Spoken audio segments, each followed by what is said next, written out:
We finally did it, you guys. Oh man, I'm sorry if it's been a while. Hopefully, thousands of you weren't just worried looking at your phone going, why is there no new Film Club review? We finally made it, guys.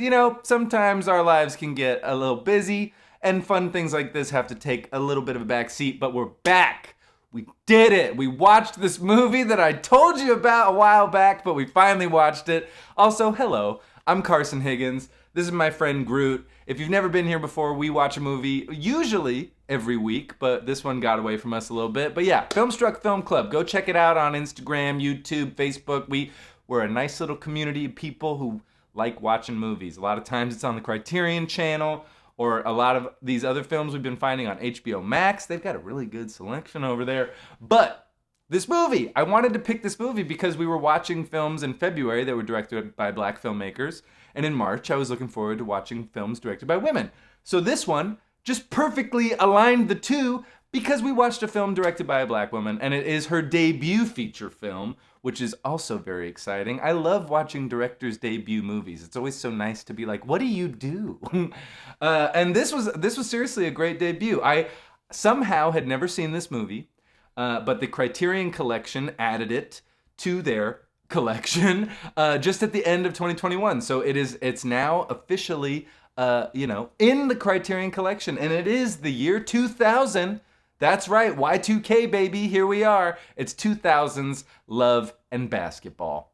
Yeah, I am wearing all this Clippers stuff because I didn't know this when I watched the movie, but it's like super Clippers all over the place, and I'm a big old Clippers fan. This is not what is it, McCall? Is that his name in the movie? It's not that. This is a Jamal Crawford shirt for any of the super fans out there. But when this movie started and the kids just rocking around in a Clippers jersey, I was like, hell yeah. And then there was way more Clipper stuff. So I was personally very much like, oh, you made a movie just for me 21 years ago? Yeah, I don't know if you've ever seen this movie before, Love and Basketball. I remember when it came out. I maybe... I was just perfectly too young to when it came out, I was like, I don't need to go see that romance movie. But now that I'm a little older, I was very moved by this film. No, I didn't cry, but I just thought that it was a very effective sports and romance. It was a beautiful balance of sports movie and romance movie. Just in case you haven't seen it, it does center around two people, Monica and Quincy, who grow up together as next door neighbors, and they both have a undying passion for the game of basketball. The first scene when they meet and play basketball against each other is such a charming way to introduce these two characters to each other, and their young selves in that first quarter, which I also really like that too, that the movie's broken up into 4 quarters. While I was watching it, I was like, this has a very When Harry Met Sally, a very almost like Moonlight in the way that it's structured, where we kind of deal with these little isolated chunks of time.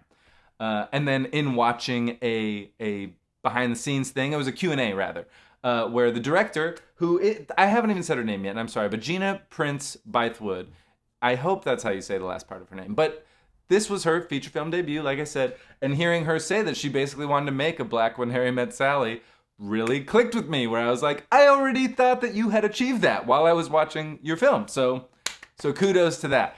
But yeah, it's broken up into 4 quarters like a basketball game.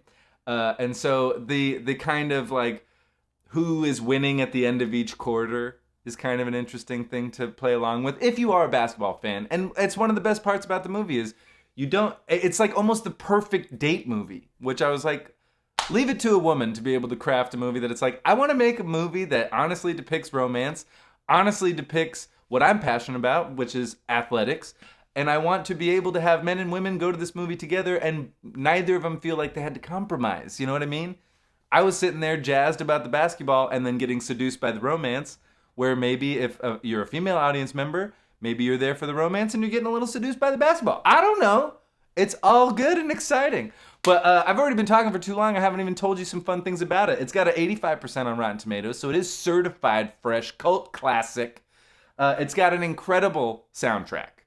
Maybe one of the best soundtracks of the 2000s.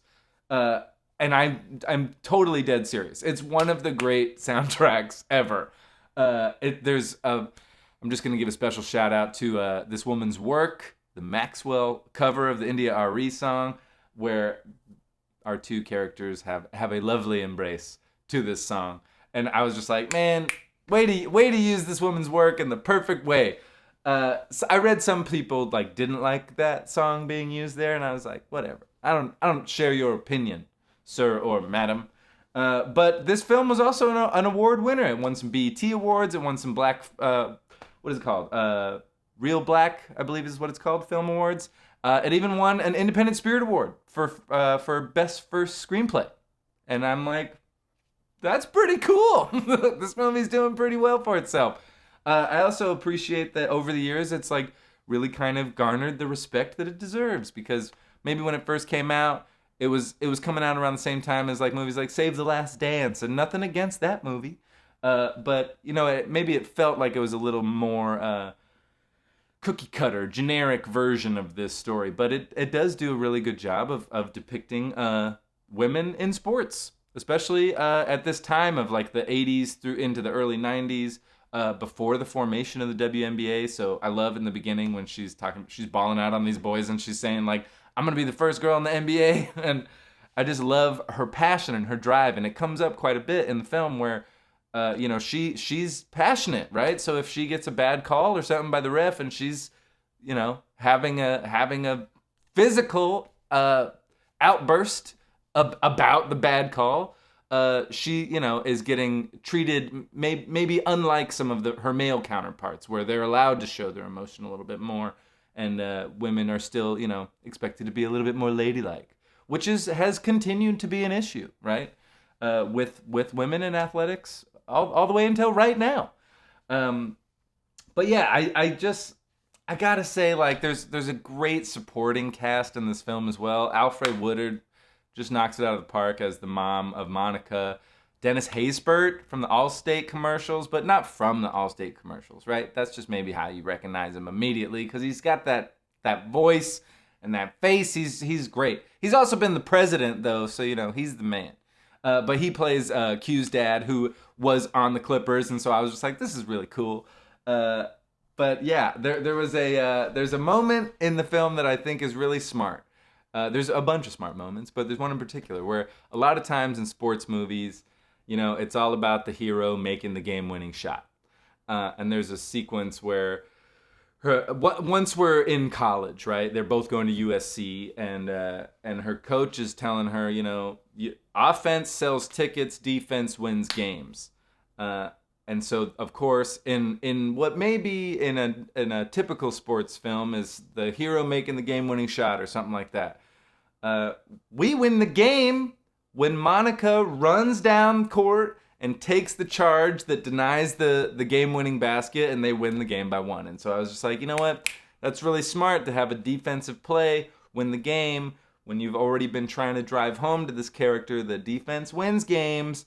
And so I just thought it was a really smart use of basketball IQ. So good on you, Gina. I really just got to say, like, she's an incredible filmmaker. I don't know if you've seen her other work, Secret Life of Bees, which is a best-selling novel turned into a book, into a film.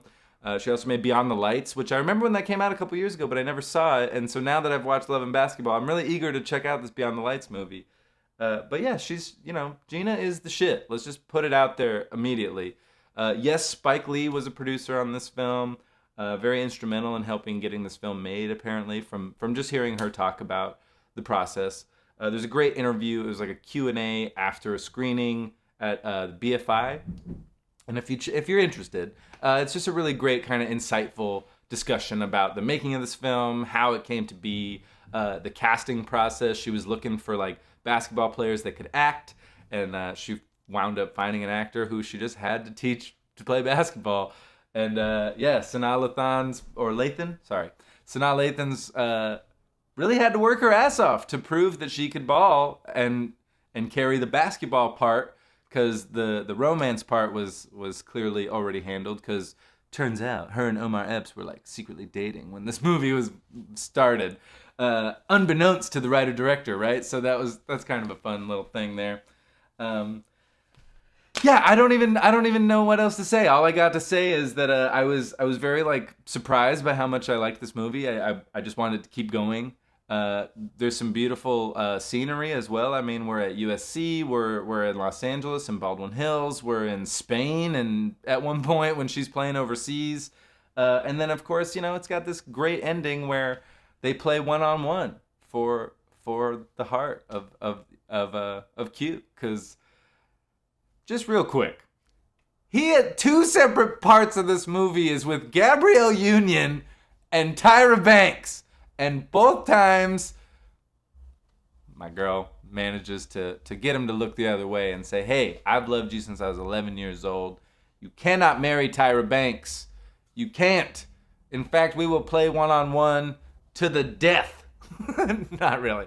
But yeah, I'm not even going to, if you've seen the movie, you know how important these one-on-one games are between the two of them throughout the film. But that last game, I didn't know exactly how I wanted it to go. It was really kind of a complex bit of emotion for me. I was like, oh shit, like you can't just come in 5 years later and be like you're marrying the wrong girl 2 weeks before the wedding. But at the same time, I'm like, bro, what are you doing? You love this girl too. You know that you want to be with her. So it was a really nice showdown for the end of the film. And of course, since we're just spoiling everything, I really appreciated that by the end of the film, we do see that she didn't have to sacrifice her career. She gets both things. She's in the WNBA playing on the LA Sparks, balling out, and Q is right there in the audience with their baby. And it's a really sweet little ending where you get to witness a woman who has worked her ass off for something not have to compromise. And so it was just really, really swell. Damn it, I loved it. I've talked for way too long, but you know what? I waited too long to make this video, so here we are. Anyway, go Clippers, go Filmstruck Film Club. Go ahead and follow us so you can keep track of the movies that we're going to be watching. We got some really great stuff coming. I love this time of year. It's spring and summer, man. I don't know what it is. Whether you're going to the movies or watching stuff at home, it's usually a great time of discovery. So hopefully we discover some more really cool movies together. In the meantime, watch Love and Basketball. Enjoy it. And let me know what you think. Hit me up. I love hearing what you guys have to think about these movies. So yeah, anywhere. YouTube, Instagram, Facebook. I don't give a shit. But I love you. I'll talk to you soon.